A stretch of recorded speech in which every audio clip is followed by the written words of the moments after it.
La santé, ce capital qui assure tous les autres capitaux. Mesdames et messieurs, bonjour, bienvenue sur Vision Channel Africa, vous regardez Santé Mag.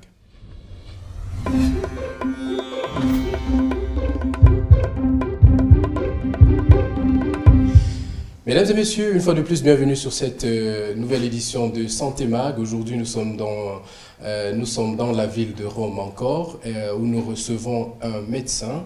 Cette fois, un médecin camerounais, le docteur Chidjou Hippolyte, puisqu'il s'agit de lui, autant pour moi. Il est pédiatre spécialiste. Docteur, bonsoir. Bonsoir. Nous vous remercions énormément d'avoir accepté de recevoir l'équipe de Vision Channel Africa dans votre humble demeure.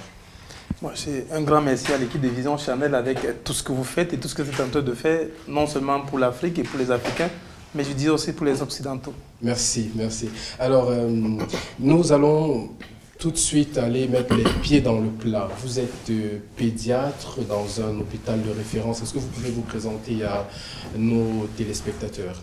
Hippolyte Chidjou, je suis pédiatre d'origine camerounaise, résident à Rome depuis environ 18 ans.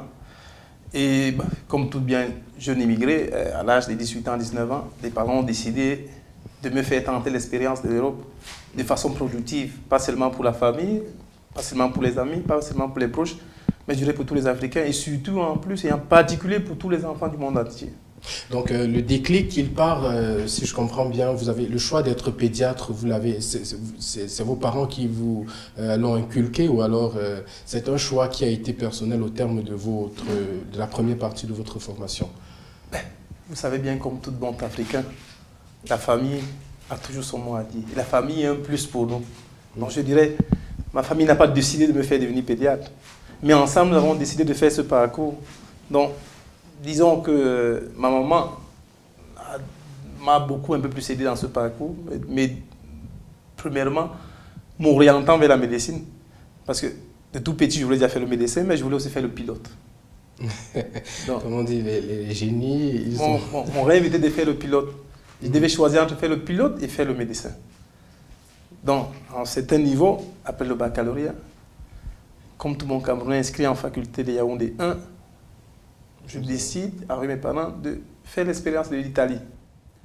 Une expérience bien productive, parce que vous êtes aujourd'hui, vous occupez un poste de responsabilité dans un hôpital de référence. Donc vos années d'études ont été couronnées, je veux dire, de succès, parce que bien entendu, vous avez terminé votre parcours.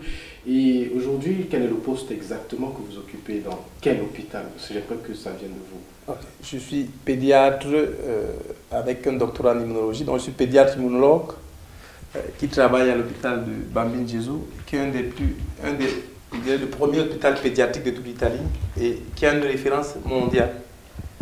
Et là, actuellement, je suis responsable, en dehors de travailler comme pédiatre immunologue, je suis responsable clinique du service des enfants immigrés. C'est un hôpital spécialement pédiatrique. On fait seulement dans la pédiatrie. Okay, donc vous vous occupez des enfants qui arrivent d'Italie, des enfants d'expatriés? Pas de façon spécifique. Ouais. Je suis un peu comme une référence quand il y a un problème particulier. Mais je fais mon activité journalière comme pédiatre immunologue de façon transversale dans l'hôpital. Mais disons, dans les thématiques un peu particulières, les problématiques un peu particulières des immigrés, je suis un peu le point de référence de l'hôpital. Vous êtes l'homme de la situation. J'espère l'être, j'essaie de l'être. Voilà. Dans votre, vous avez dit immunologie, il y en a peut-être parmi nos téléspectateurs qui ne comprennent pas exactement l'immunologue et qu'est-ce qu'il fait dans un hôpital. Non, disons comprendre les méandres en fait de la particularité. Parce que vous avez parlé tout à l'heure de la préparation, vous avez parlé d'oncologie par exemple et tout ça. L'immunologue, qu'est-ce qu'il fait exactement dans Disons que déjà être pédiatre, c'est déjà un acquis. Et en plus, vous savez, comme bon Camerounais, on veut un peu tirer un peu la corde un peu plus loin. Et à la fin, j'ai décidé de faire l'immunologue. L'immunologue, un peu, c'est celui qui s'occupe un peu des enfants qui tombent le plus souvent malades. Et vous savez, en bon africain, je pouvais justement décider de m'occuper de ceux qui ont des maladies récurrentes, qui tombent le plus souvent malades, ou des enfants qui ont des problèmes un peu de leur défense immunitaire. Donc, si vous voulez un peu, je m'exprime un peu comme un enfant, leurs soldats ne fonctionnent pas bien. Ah d'accord. Parce qu'on parle du système de défense. Voilà. Voilà. Donc leurs soldats ne se fonctionnent pas bien. Donc on s'occupe un peu de rebuster un peu leurs soldats, de donner un peu plus de force à leurs soldats pour pouvoir rendre ces enfants, aider ces enfants ne plus tomber malades de façon récurrente. D'accord. Eh bien, vous avez dit que vous êtes ici depuis 18 ans, je suppose que vous exercez depuis un bon nombre d'années déjà, et je voudrais savoir, et je pense que nos téléspectateurs également aimeraient bien savoir, quelles sont les maladies les plus récurrentes que vous avez venant de la part déjà des enfants que vous avez sous votre responsabilité dans votre structure. Disons, les maladies récurrentes, elles sont assez nombreuses. Je travaille un peu dans un service de semi-urgence. Donc, disons, je pourrais faire tout un carnaval des maladies récurrentes. Donc, je disais tout simplement, c'est des enfants qui tombent le plus souvent malades. Donc, c'est des enfants d'habitude, comme nombre de fois qu'ils s'infectent, ils ont des problèmes de santé pendant l'année, ou comme la gravité aussi de l'expression d'un fait clinique immédiat. Donc, disons que, en parole pauvre, ce sont les enfants qui ont l'habitude de tomber malades de façon continue, des rechutes régulières, qui ont des rechutes régulières, qui tombent malades de façon continue au courant de l'année. Et disons, les maladies, elles vont des maladies oncologiques aux maladies immunitaires, aux maladies infectieuses, aux exotiques, aux maladies chroniques. Puisque nous avons aussi un service de diabétologie chez nous. C'est évident que je ne suis pas diabétologue, mais quand tu fais la garde, tu t'occupes de façon transversale de tous ces enfants. Parlons donc des maladies exotiques. Partant de notre continent qui est l'Afrique, quelles sont les maladies que vous rencontrez le plus dans les hôpitaux, dans votre hôpital dans lequel vous êtes en service? Bon, disons, la première, c'est les maladies des voies respiratoires, des hautes et des basses voies respiratoires, donc ce qu'on appelle l'habitude des pneumonies. Les pneumonies récurrentes, les enfants avec des pneumonies récurrentes, d'autres. Bon, nous avons aussi des maladies. Actuellement, on a beaucoup un peu de maladies comme la tuberculose.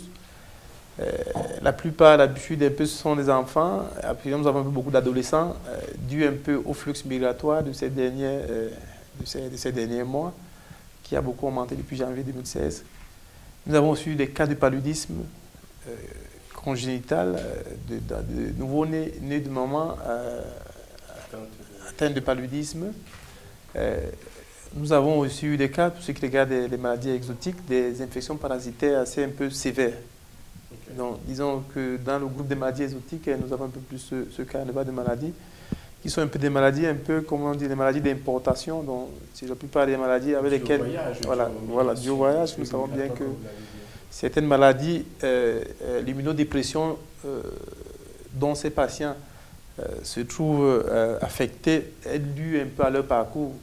C'est un parcours dangereux, difficile, une hypoalimentation durant le parcours, un stress continu, donc parfois certaines maladies que normalement nous sommes habitués à cohabiter dans notre habitat normal qui est celui africain.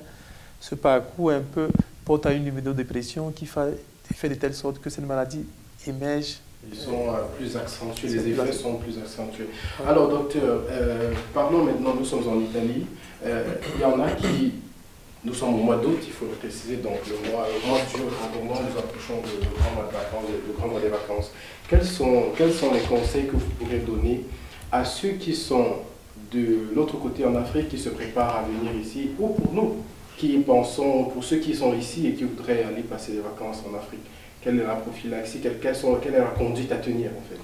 Bon, disons, de ne pas faire des voyages par hasard. Il faut le préparer les voyages, surtout quand vous avez des enfants. Ça veut dire quoi? Consultez votre pédiatre premièrement.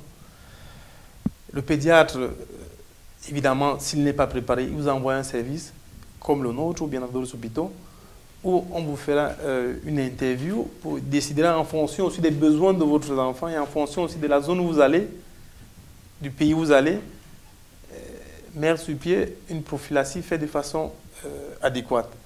C'est évident qu'on a parlé des maladies exotiques, une prévention, une prophylaxie pour le paludisme, c'est la première des maladies les plus fréquentes. On parle de l'Afrique subsaharienne, l'Afrique centrale. Et ça, les médecins, le pédiatre peut le faire de façon très simple, très structurée et de façon bien faite.